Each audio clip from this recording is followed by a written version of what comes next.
नमस्कार. स्वतःचा व्यवसाय ऑनलाईन सुरू करायचा आहे? मग Amazonवर विक्रेता बनणं ही एक जबरदस्त संधी असू शकते. आज आपण हेच बघणार आहोत की ही प्रक्रिया नेमकी कशी काम करते, तीही अगदी सोप्या भाषेत, टप्प्याटप्प्याने. चला तर मग सुरुवात करूया. फक्त एकदा विचार करा. भारतात रोज कोट्यावधी लोक Amazonवर काही ना काही शोधत असतात. म्हणजे आपलं एक प्रॉडक्ट एकाच ठिकाणी लाखो संभाव्य ग्राहकांपर्यंत पोहोचू शकतं. ही संधी किती मोठी आहे नाही का? पण Amazonचं का? ही खरंच इतकी मोठी संधी आहे का? चला जरा खोलात जाऊन बघूया. आजच्या या ऑनलाईन जगात Amazonवर विक्री करणं इतकं महत्त्वाचं का बनलं आहे? आणि हे अगदी खरं आहे. ऑनलाईन शॉपिंगची क्रेज ज्या वेगाने वाढतीये त्यामुळेच आजकाल कितीतरी छोटे मोठे व्यावसायिक आणि उद्योजक Amazonचा प्लॅटफॉर्म वापरून यशस्वी होत आहेत आणि खरंच चांगलं उत्पन्न मिळवत आहेत. मग सुरुवात कशी करायची? म्हणजे विक्रेता म्हणून हा प्रवास सुरू करण्याआधी आपल्याला नेमकी कोणती तयारी करून ठेवावी लागेल हे आता आपण पाहूया. Amazon सेलर म्हणजे नक्की कोण? अगदी सोपं आहे. तुम्ही किंवा तुमची कंपनी जी Amazonवर स्वतःची उत्पादनं विकते. म्हणजे बघा, जेव्हा एखादा ग्राहक खरेदी करतो तेव्हा Amazon पैशांची सगळी व्यवस्था पाहते. त्यातून स्वतःचा छोटासा वाटा घेते आणि बाकीचे पैसे थेट तुमच्या बँक खात्यात जमा करते. सोपं आहे की नाही? बरं, सुरुवातीला काही अगदी मूलभूत गोष्टी लागतील, जसं की एक चालू मोबाईल नंबर आणि एक ईमेल आयडी. सोबतच तुमचं पॅन कार्ड आणि बँक खातं तयार ठेवावं लागेल. हो, आणि काही विशिष्ट उत्पादनांसाठी GST नंबरचीही गरज भासू शकते. ही झाली तुमची पहिली चेकलिस्ट. चला, सगळी कागदपत्रं तर तयार आहेत. आता प्रत्यक्ष कामाला लागूया. Amazonवर आपलं विक्रेता खातं म्हणजे सेलर अकाउंट कसं तयार करायचं याची सोपी प्रक्रिया आता आपण स्टेप बाय स्टेप पाहू.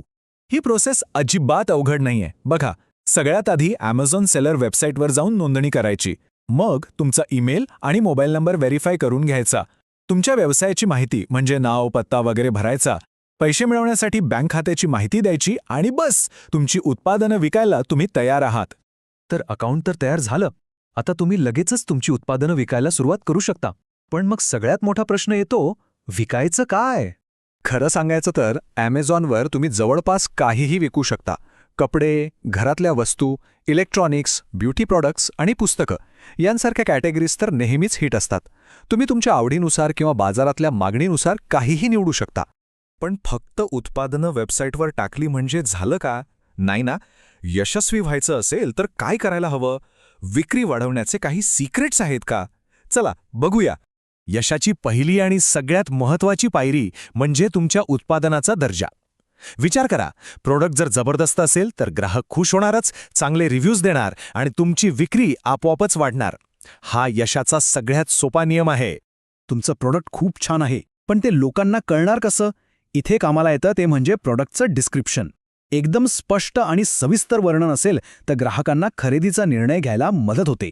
ते आकर्षक आणि माहितीपूर्ण असायलाच हवं. एक गोष्ट लक्षात घ्या, ऑनलाईन जगात जे दिसतं तेच विकतं. लोक तुमचं प्रॉडक्ट हातात घेऊन बघू शकत नाहीत, ते फक्त फोटो बघतात. म्हणूनच आकर्षक आणि चांगल्या क्वालिटीचे फोटो असणं खूप खूप महत्त्वाचं आहे. तेच लोकांचं लक्ष वेधून घेतात. चांगली कस्टमर सर्व्हिस म्हणजे फक्त लोकांच्या प्रश्नांची उत्तरं देणं नाही, तर त्यांचा विश्वास जिंकणं आहे. जेव्हा तुम्ही त्यांच्या समस्या वेळेवर आणि चांगल्या प्रकारे सोडवता, तेव्हा ते परत तुमच्याकडूनच खरेदी करायला येतात. थोडक्यात सांगायचं झालं तर Amazonवर व्यवसाय करण्याचे फायदे प्रचंड आहेत. तुम्ही लाखो लोकांपर्यंत पोहोचता. खूप कमी गुंतवणुकीत तुम्ही एक ऑनलाईन व्यवसाय सुरू करू शकता आणि सगळ्यात भारी म्हणजे तुम्ही तुमचा स्वतःचा एक ब्रँड तयार करू शकता. तर मग आतापर्यंत आपण सगळी माहिती घेतली. तुमच्या ऑनलाईन प्रवासासाठी लागणारी तयारी झाली आहे असं म्हणायला हरकत नाही. चला तर आता शेवटच्या टप्प्याकडे वळूया. म्हणजे एक गोष्ट तर अगदी स्पष्ट आहे की Amazonवर विक्रेता बनणं ही आजच्या काळात एक जबरदस्त संधी आहे. योग्य उत्पादन, योग्य प्लॅनिंग आणि थोडेसे प्रयत्न केले तर तुम्हीसुद्धा या ऑनलाईन जगात यशस्वी होऊ शकता आणि चांगलं उत्पन्न मिळवू शकता. तर सगळी माहिती आता तुमच्या समोर आहे.